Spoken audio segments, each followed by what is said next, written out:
Everyone, मैं हूँ चिश्तिया और आप देख रहे हैं चिश ब्यूटी, जहाँ हम बात करते हैं फैशन, ब्यूटी और DIYs की। गाइस, आज की वीडियो बहुत ही अमेजिंग वीडियो है। जी हाँ, आप लोगों ने फिर से रिक्वेस्ट की है कि हमारे ड्राई बाल बहुत ज़्यादा हैं, फ्रेजी हैं, बिल्कुल बालों में चमक नहीं है। तो आप लोग टेंशन मत करो, मैं आपके बालों के लिए एक बहुत ही ऑसम रेमेडी लेकर आई हूँ जो कि बहुत ही ज़्यादा अच्छी है एंड आपके बालों को बहुत ही ज़्यादा स्मूथ, सिल्की, शाइन बना देगी। मतलब एक बालों में चिकनापन आ जाएगा। बोलते हैं ना, बाल इतने चिकने हो जाएंगे कि आपको मज़ा आ जाएगा। चाहे आपके बाल शॉर्ट हों, लेकिन बालों में चमक होनी चाहिए, बाल एकदम स्मूथ होना चाहिए, सिल्की होना चाहिए, तब आपके बाल दिखने में बहुत ही अच्छे लगते हैं। लेकिन अगर आपके बाल लंबे हैं और बहुत ज़्यादा फ्रेजी बाल हैं, बिल्कुल शाइनिंग नहीं है ना, तो कोई मतलब नहीं है। इससे तो शॉर्ट बाल एंड सिल्की स्मूथ वाले ज़्यादा अच्छे हैं। ठीक है, तो चलिए अब मैं आपको बताती हूँ कि ये क्या है। ये है रॉ मिल्क यानी कच्चा दूध। जी हाँ, आपके घर पे सबसे पहले हमारे मॉर्निंग में घर पे दूध ही आ जाता है ना। तो आपको क्या करना है, याद से 1 कप दूध अपने लिए अलग से निकाल के रख देना है। कच्चा दूध, बॉयल नहीं होना चाहिए, कच्चा ही चाहिए हमें। ठीक है, इसके अंदर भरपूर मात्रा में प्रोटीन होता है जो कि हमारे बालों के लिए बहुत अच्छा है। आपको पता है, हमें हमारे बालों को प्रोटीन ही चाहिए, जिससे हमारे बाल जल्दी जल्दी लंबे होते हैं, बालों में चमक आती है एंड हमारे हेयर फॉलिकल्स को न्यूट्रिशन मिलता है और बाल तेज़ी से लंबे होना स्टार्ट होते हैं। तो आपको क्या करना है, इसमें मैं आपको 2 रेमेडी शेयर करूंगी। फर्स्ट, मैंने आधा कप दूध अलग सेपरेट निकाल लिया है, एक कटोरी में आप देख रहे हैं, एंड उसमें आधा कप ही मैंने पानी डाल दिया है। दोनों की क्वांटिटी है वो सिमिलर रखनी है आपको। इन दोनों को अच्छे से मिक्स कर लीजिए। ये जो मैं बना रही हूँ, ये इसका रॉ मिल्क का टोनर है जो कि हमारे बालों के लिए बेस्ट है। ठीक है, आपके बालों में चमक लाकर देगा, शाइन करेगा, स्मूथ रखेगा बालों को एंड जितनी भी ड्राइनेस है वो चली जाएगी। तो अभी इसको हम नेक्स्ट जो इसमें डाल रहे हैं वो विटामिन ई का कैप्सूल डालेंगे, जो कि एक ही लेना है हमको। एक विटामिन ई का कैप्सूल लेकर इसमें डाल देना है। विटामिन ई गाइस आपके बालों के लिए काफ़ी ज़्यादा अच्छा होता है, आप लोगों को इसे ज़रूर इंक्लूड करना चाहिए। तभी आपने देखा है आलमंड ऑयल भी आप इसकी जगह डाल सकते हो। ठीक है, क्योंकि उसमें भी विटामिन ई होता है एंड वो नहीं है तो फिर इवॉन का कैप्सूल डाल लीजिए।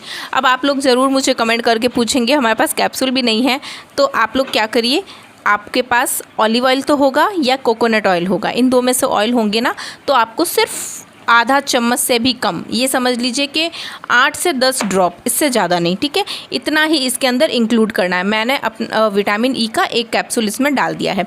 तो आप लोग अगर वो ऑयल डालते हैं तो आप 8 इस ड्रॉप डाल देना बस। ठीक है, तो चलिए इनको आपको अच्छे से मिक्स कर लेना है। मिक्स करने के बाद में एक स्प्रे बॉटल लीजिए एंड उसके अंदर इसे अच्छे से डाल लीजिए, क्योंकि स्प्रे बॉटल में अच्छे से हम अपने पूरे बालों पर स्प्रे कर पाएंगे, तो वो ज़्यादा सही रहेगा। तो आप लोगों को यही करना है, स्प्रे बॉटल में इसको डालकर, और स्टोर करके भी आप लोग इसे रख सकते हो, लेकिन स्टोर करने के लिए आपको इसको फ्रिज में रखना पड़ेगा। आप 2 दिन इसको फ्रिज में रख सकते हैं स्टोर करके, लेकिन हैंड टू हैंड बनाइए। रोज़ मिल्क तो आता ही है ना, तो आप रोज़ फ्रेश भी बना सकते हो, लेकिन इसे रोज़ लगाना भी नहीं है। आपको इसको कब लगाना है, जब आप हेयर वॉश करने जाएंगे, उससे आपको आधे घंटे पहले ही लगाना है बस। ठीक है, और वीक में आपको 3 बार लगा लीजिए। जब जब हेयर वॉश करें तब लगा लीजिए, आप चाहे 2 बार कर रहे हैं या 3 बार कर रहे हैं। ठीक है, अब नेक्स्ट जो सेकंड रेमेडी मैं बना रही हूँ, वो हमें क्या करना है, थोड़ा मिल्क लेना है, इसमें पानी नहीं ऐड करना है, प्योर। एंड गाइस, यहाँ पर मैं एक चीज़ बता देती हूँ आपको, जो रॉ मिल्क यहाँ पर जो है ना, ये वाला, ये गाय का मिल्क है, तो आपको वही लेना है। आप अगर डेयरी का मिल्क लेकर आएंगे तो वो नहीं लेना है, क्योंकि उसमें जो प्रोटीन की मात्रा इतनी ज़्यादा नहीं होती, वो सारे फिल्टर होकर आते हैं, तो उसमें जो चिकनापन होता है ना, वो ख़त्म हो जाता है। तो हमें यहाँ पर इसी का मतलब कि काऊ का मिल्क ही चाहिए। ओके, तो यहाँ पर अब आप देख रहे हैं, नेक्स्ट मैं इसमें कैस्टर ऑयल डाल रही हूँ। ये आपको कैस्टर ऑयल आधा चम्मच लेना है, इससे ज़्यादा नहीं, सिर्फ आधा चम्मच ही इसमें ऐड करना है। ठीक है, एंड कैस्टर ऑयल आपके बालों को बहुत तेज़ी से ग्रो करता है, आपके नए नए बाल जो हैं उसको निकालता है, आपकी थिनिंग की प्रॉब्लम है उसे कम करता है, बालों में ब्लड सर्कुलेशन अच्छा करता है, आपके जो बाल हैं उसे ब्लैक भी बनाता है, नए बाल जो उग रहे हैं उसे ब्लैक ही लेकर आता है। तो आपके लिए कैस्टर ऑयल बहुत अच्छा है। आप लोग कंटिन्यू कमेंट कर रहे हो कि हमारे बहुत ज़्यादा बाल हैं, वो गंजापन दिखने लग गया है कहीं कहीं पर, जैसे बाल निकल गए हैं ना, तो वहाँ पर, तो उसके लिए गाइस मैं एक बहुत ही अमेजिंग आपके लिए किट लेकर आ रही हूँ।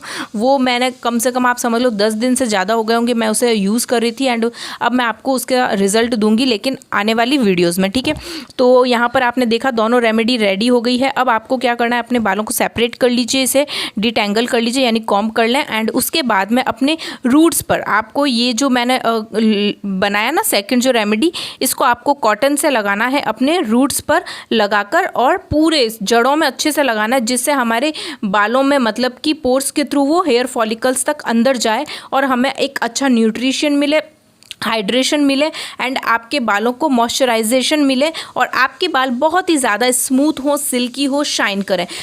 तो स्कैल्प पर अच्छे से लगाने के बाद में आपको कम से कम 5 मिनट के लिए मसाज करनी है ताकि जो हमने मिल्क लगाया वो अच्छे से आपकी जड़ों में, रूट्स में जा सके, अच्छे से पेनिट्रेट हो एंड अच्छे से वर्क कर सके इंटरनली, ठीक है। इसलिए आपको अच्छे से मसाज करनी बहुत ज़्यादा ज़रूरी है। एंड रॉ मिल्क से गाइज आपकी स्कैल्प की क्लीनिंग भी होती है। आपका स्कैल्प है वो एकदम साफ़ होता है, क्लीन होता है। जैसे हम लोग क्लिनजिंग करते हैं ना फेशियल से पहले हमारे फेस पर रॉ मिल्क से और फेस एकदम क्लीन होता है, वैसे ही आपकी स्कैल्प भी क्लीन होती है। और स्कैल्प का क्लीन होना ज़रूरी है ताकि हम जो भी चीज़ें लगाएं वो अच्छे से अंदर जा सके और पेनिट्रेट हो सके, ठीक है। तो आपको ये अच्छे से मसाज ज़रूर करनी है। आपको बार बार बोल रही हूँ, आपके बाल छोटे हों लेकिन चमकने चाहिए। आपके बालों से चमक आती है तो आपके बाल बहुत प्यारे लगेंगे, लेकिन अगर आपके बाल लंबे हैं और बहुत फ्रेजी हैं गाइस तो उसमें बिल्कुल भी चमक नहीं है, तो आपके बाल बिल्कुल अच्छे नहीं लगेंगे। इसलिए जहाँ तक हो सके बालों को हेल्दी बनाइए, अच्छा टेक्स्चर दीजिए बालों का। बस सिर्फ लंबे करने से मतलब नहीं है, हमें बालों को हेल्दी बनाना है, ओके। तो यहाँ पर सेकंड हमने पूरे बालों पर उसे अच्छे से लगाने के बाद में अब मैंने ये सेकंड जो स्प्रे बॉटल में जो टोनर बनाया, इस टोनर को आपको अपने पूरे बालों पर अच्छे से नीचे जो लेंथ है यहाँ पर पूरे रूट से लेकर लेंथ तक स्प्रे कर लेना है। और ये स्प्रे आप 1-2 बार कर लीजिए। जैसे आधे घंटे आप रखोगे ना इसे, तो आधे घंटे में आप 2 बार स्प्रे कर लेना। एक बार कर लो, उसको 10 मिनट के लिए छोड़ दो, उसके बाद सेकेंड टाइम फिर से स्प्रे कर लेना। ऐसे 2-3 बार कर लीजिए स्प्रे और फिर 1 घंटे रख लीजिए, हार्डली मतलब मैक्सिमम 1 घंटे रख के और फिर आप शैम्पू कंडीशनर कर लेना। शैम्पू ज़रूर करना और कंडीशनर भी करिएगा, आपको बहुत ही ज़्यादा सिल्की स्मूथ हेयर लगेंगे, ठीक है। अब ये तो हो गई हमारे बालों की बात। अब आपको साथ ही साथ अपनी स्किन को भी चमकाना है। और आपको पता है जो मिल्क होता है उससे हम क्लिनजिंग करते हैं। जब भी हम फेशियल करते हैं तो हम क्लिनजिंग के लिए रॉ मिल्क यूज़ करते हैं। उससे हमारी फेस पे जितनी भी टैनिंग है ना वो सारी निकल जाती है। फेस पे जितनी भी गंदगी है, डर्ट है, वो सब कुछ निकल जाती है। तो गाइस इसको फेस पर इस तरह से क्लीनिंग कर लें और 10-15 मिनट रहने दें, उसके बाद में अपना फेस वॉश कर लीजिए। तो आई होप आपको ये रेमेडी पसंद आई होगी एंड काफ़ी अच्छी है आपके फेस के लिए और बालों के लिए, तो इसे ज़रूर ट्राई करिएगा। आई होप आपको ये वीडियो पसंद आई होगी। पसंद आए तो वीडियो को लाइक ज़रूर करिएगा एंड फर्स्ट टाइम चैनल पर है तो सब्सक्राइब करके जाइए एंड सभी के साथ में शेयर ज़रूर करिए। तो मैं आपसे मिलती हूँ नेक्स्ट वीडियो में। बाय बाय, टेक केयर, अपना ध्यान रखिए, बाय।